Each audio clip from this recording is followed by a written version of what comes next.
भारत के लिए आज का दिन काफी महत्वपूर्ण है क्योंकि भारत आज पूरी दुनिया की चौथी सबसे बड़ी अर्थव्यवस्था बन गया है। भारत ने जापान को पीछे छोड़कर यह स्थान हासिल किया है और अब अमेरिका, चीन और जर्मनी हैं जो कि भारत से आगे हैं अर्थव्यवस्था में। और ये बहुत इंपॉर्टेंट आज अचीवमेंट कह सकते हैं हम भारत के पॉइंट ऑफ व्यू से, क्योंकि पूरी दुनिया में चौथी सबसे बड़ी इकोनॉमी बनने के बहुत सारे अपने मायने हैं। देखिए, इसकी जानकारी नीति आयोग के सीईओ ने दी, जिसमें उन्होंने आईएमएफ का जो लेटेस्ट डाटा उन्होंने बताया, जो कंफर्म किया गया है, उसमें जानकारी बताई गई कि अब भारत जो है वो चौथी सबसे बड़ी इकोनॉमी बन चुका है और उसने जापान की इकोनॉमी को सरपास कर लिया है। और भारत की इकोनॉमी अब $4.187 ट्रिलियन हो चुकी है और वहीं पर जापान की इकोनॉमी $4.186 ट्रिलियन है। हालांकि ये एक स्लाइड सा पुश है, लेकिन जिस तरह से भारत की इकोनॉमी आगे बढ़ती जा रही है, इसमें कोई शक नहीं कि आने वाले समय में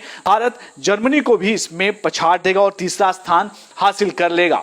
लेकिन इसके मायने क्या हैं? आखिर वो कौन से ऐसे फैक्टर थे जिस वजह से लगातार भारतीय इकोनॉमी जो है वो अच्छा परफॉर्म कर रही है? लेकिन उससे पहले मैं आपको जानकारी दे दूं कि जो दुनिया की पहली 3 सबसे बड़ी इकोनॉमी है उनके समय स्टेटस क्या है, जो आईएमएफ ने जिस तरह से डाटा जो रिलीज किया है। देखिए, अमेरिका की इस समय $28 ट्रिलियन इकोनॉमी है, वहीं पर दूसरे नंबर पर चाइना की $18 ट्रिलियन और जर्मनी $4.5 ट्रिलियन की इकोनॉमी बन चुका है और भारत चौथी अब सबसे बड़ी इकोनॉमी बनकर निकला है। देखिए, हमारी जीडीपी जो है वो लगातार उसकी ग्रोथ जो है बढ़ती जा रही है, जिस वजह से आज हमने ये स्थान हासिल किया है। और वहीं पर आईएमएफ यानी कि इंटरनेशनल मॉनेटरी फंड ने जो अपनी प्रोजेक्शन की है जीडीपी ग्रोथ को लेकर, भारत को लेकर, उसमें उन्होंने कहा है कि 2025 में ये ग्रोथ जो है 6.2 रहने की संभावना है और वहीं पर 2026 में ये 6.3% की होगी। तो ये आईएमएफ की प्रोजेक्शन है भारत की इकोनॉमी को लेकर, यानी कि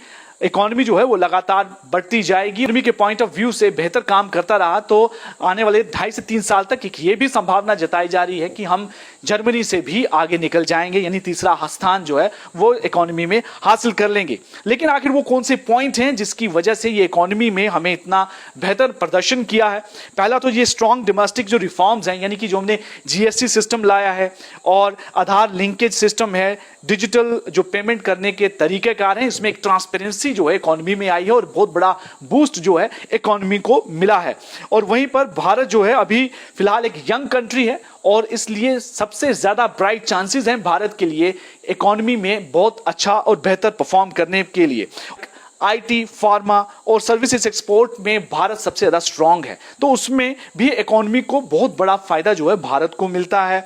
और जापान की अगर हम बात करें तो जापान की करेंसी पिछले काफी समय से वीक हुई है, अगर डॉलर के मुकाबले हम इसको कंपेयर करें तो। लेकिन काफी ज्यादा इसमें इंप्लीकेशंस भी हैं, लेकिन भारत को लगातार इसमें और बेहतर परफॉर्म करना पड़ेगा।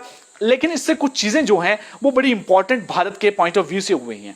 लेकिन इसका फायदा क्या होगा वो ये भी हम कह सकते हैं कि अब ट्रेड करने के लिए जो एफडीआई को हम काफी अट्रैक्ट कर सकते हैं, यानी कि बाहर की जो इन्वेस्टमेंट है भारत में उसको एक तरह से काफी बूस्ट मिलता है, एक अट्रैक्शन मिलती है कि भारत जो है एक बढ़ती हुई इकोनॉमी है, इसलिए यहां पर इन्वेस्टमेंट किया जाए, तो एक किस्म का एक फेवरेबल एटमॉस्फेयर जो है एफडीआई के लिए मिलता है। वहीं पर ट्रेड करने के लिए भारत एक निगोशिएशन जो है इसमें कर सकता है, यानी निगोशिएशन पोजीशन जो है वो बेहतर पाके जो है भारत की समय बन जाएगी इस इकोनॉमी में चौथे नंबर पर आने के लिए। और ये कुछ ऐसे पॉइंट हैं जिसको लेकर अब भारत जो है एक बेहतर स्थिति में इस समय आया और चौथी सबसे बड़ी इकोनॉमी बनकर उभरा है। लेकिन अभी और भी बहुत सारे काम करना बाकी है। हालांकि ये जो जीडीपी है ये नॉमिनल हम इसे जीडीपी कहते हैं।